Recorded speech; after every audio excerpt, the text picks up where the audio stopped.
సుగుణాల మెట్లపై నడిపించి కనిపించు అయ్యప్ప స్వామి. మకర సంక్రాంతి సజ్జోతివై అరుదించి మహిమలను చూపించు మణికంఠ స్వామి. కర్మబంధము బాపు ధర్మశాస్త్ర కలిభీతి తొలగించు భూతాధినేత.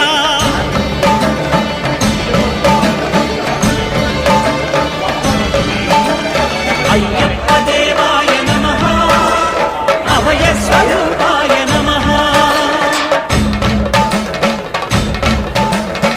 ఆద్యంతరహితమో నీ విశ్వరూపం, అజ్ఞానతిమిరము నణచు శుభదీపం.